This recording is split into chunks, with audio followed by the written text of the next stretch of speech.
Assalamualaikum warahmatullahi wabarakatuh. Kami dari kelompok 3, kelas 1243 akan menjelaskan mengenai materi petunjuk evolusi. Pertama-tama perkenalkan kelompok kami. Ya, nama saya Kiki Dara Desnovita dari kelas 1243 absen 18. Nama saya Dinda Jayani dari kelas 1253 absen 14. Nama saya Andi Hayun Amindin dari kelas 1243 absen 7. Perkenalkan, nama saya Ahmad Ubaidillah absen 05. Pertama yaitu petunjuk evolusi. Bukti-bukti terjadinya evolusi yaitu adanya fosil, perbandingan anatomi, perbandingan embriologi, perbandingan fisiologi, perbandingan biokimia, organ tubuh yang tersisa, dan yang terakhir yaitu peristiwa domestikasi. Yang pertama yaitu fosil. Fosil berasal dari bahasa Latin yaitu fossilis yang berarti menggali. Adalah sisa-sisa organisme masa lalu yang mengalami mineralisasi di dalam batuan. Ilmu yang mempelajari mengenai fosil ini namanya yaitu paleontologi. Ya, kemudian lokasi penemuan fosil ini biasanya terdapat pada batuan sedimen atau batuan endapan yang terbentuk dari pasir dan lumpur yang mengendap di dasar laut, waduk, dan sungai. Melalui penelitian fosil ini dapat diketahui bahwa telah terjadi perubahan, perkembangan, dan suksesi yang merupakan bukti langsung dari evolusi, yaitu dari organisme sederhana menjadi organisme yang lebih kompleks dan lebih beragam. Namun dari suksesi ini tidak dapat berlangsung secara terus-menerus karena ada saatnya itu perkembangan itu terhenti karena adanya bencana alam, habitat yang penuh, dan organisme yang tidak dapat menyelesaikan diri dengan perubahan lingkungan, sehingga organisme tersebut dapat punah. Fosil menunjukkan perbedaan dan penambahan antara makhluk hidup dahulu dan sekarang.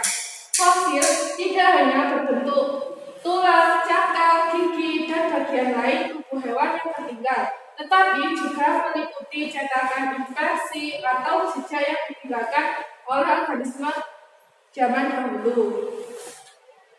Fosil menunjukkan perbedaan dan perubahan antara makhluk hidup dahulu dan sekarang. Fosil tidak hanya dapat berbentuk tulang, cangkang, gigi, dan bagian lain tubuh hewan yang tertinggal, tetapi juga meliputi cetakan, impresi, atau jejak yang ditinggalkan oleh organisme zaman dahulu.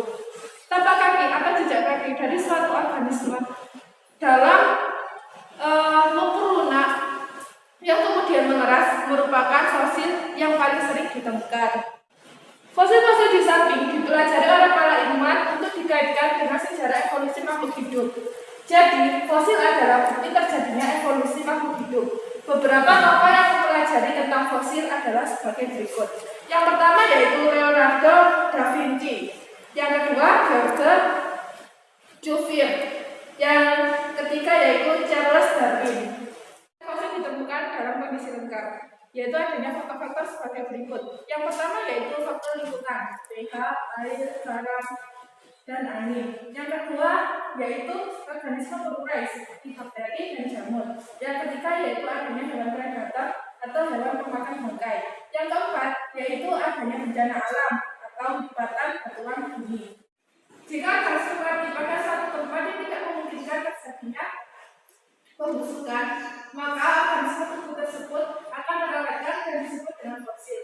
Contohnya yaitu organisme yang terjerat resin pohon.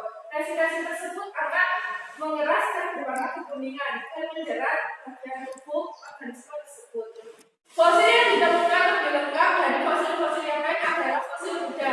Fosil ini ditemukan oleh Mas dan Osborn. Hasil penemuan tersebut kemudian dibuat rujukan evolusi secara lengkap yang dapat dilihat pada gambar di samping.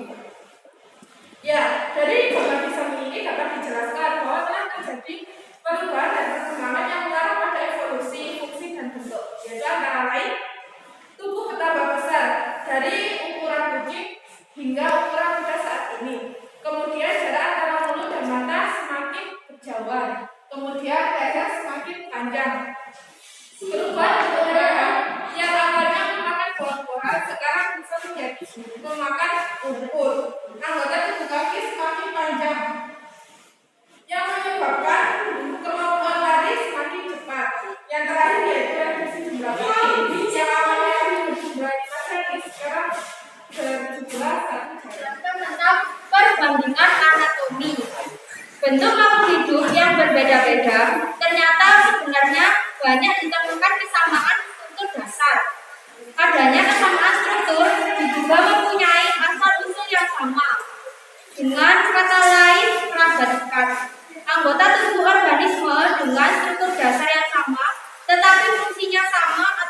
berbeda disebut dengan homologi.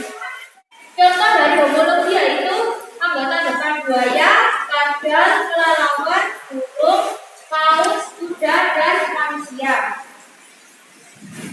Fungsi organ yang berbeda-beda disebabkan oleh adaptasi pada lingkungan yang berbeda. Anggota depan pada buaya, kadal, dan kuda berfungsi sebagai kaki untuk berjalan. Anggota depan pada kelelawar dan burung berfungsi sebagai sayap untuk terbang.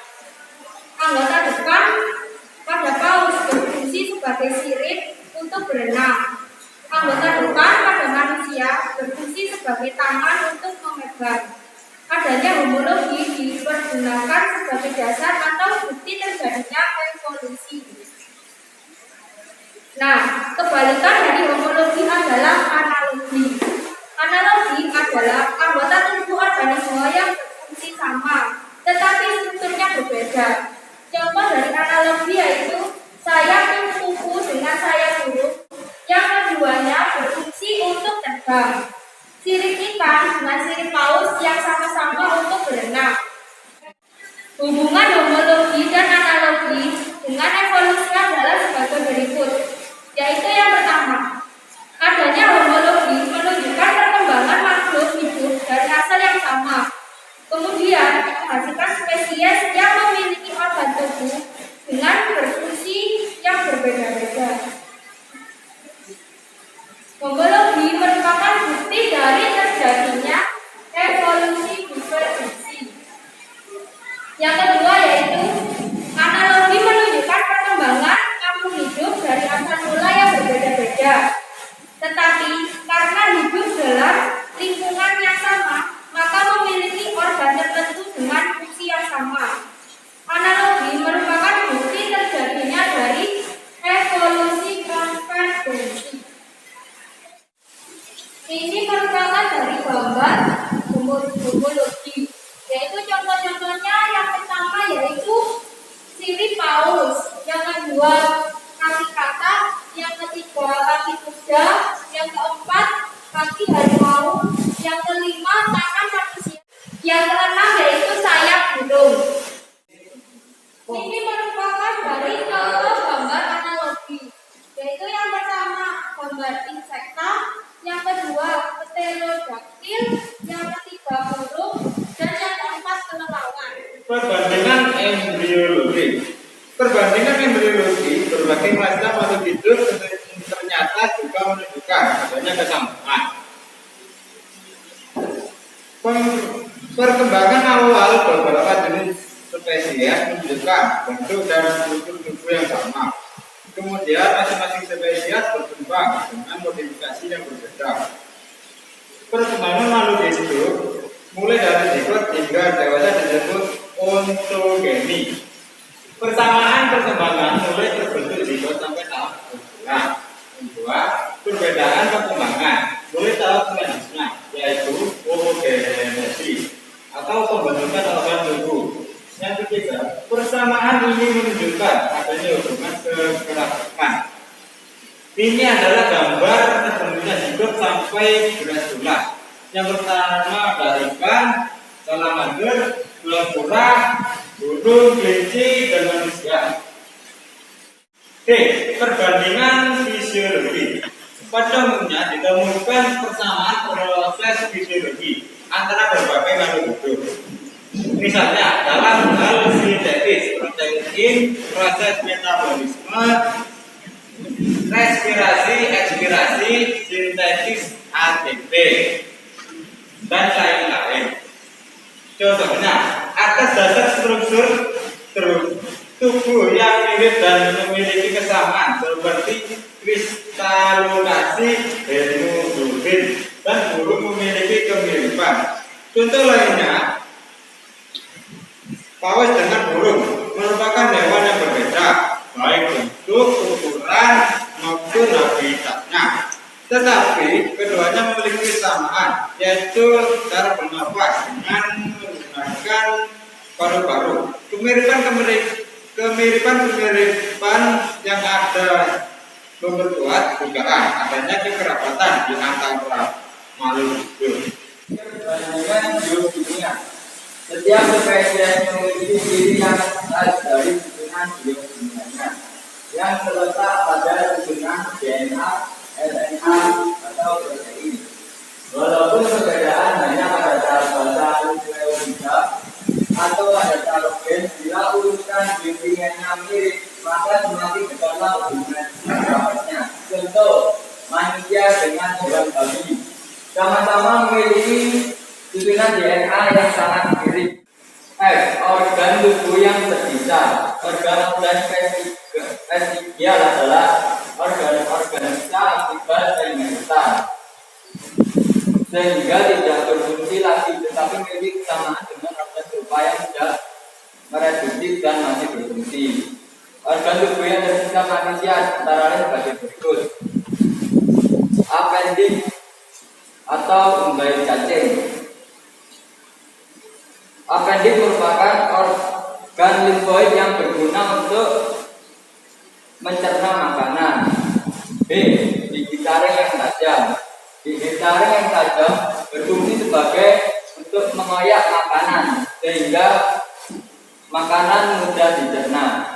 Tetapi pada era modern saat ini, gigi taring yang tajam tidak terlalu dibuktikan karena perkembangan teknologi dan budaya sehingga makanan lebih mudah untuk dicerna. Wah, ngelio, granula mamae atau kelenjar susu. Pada lagi-lagi tulang ekor tetap bergerak pada telinga dan selaput pada hidung mata sebelah dalam. Dan ini gambar tulang ekor. Ya, bentuknya seperti peluru. Dan ini appendix, bentuknya seperti sosis. G.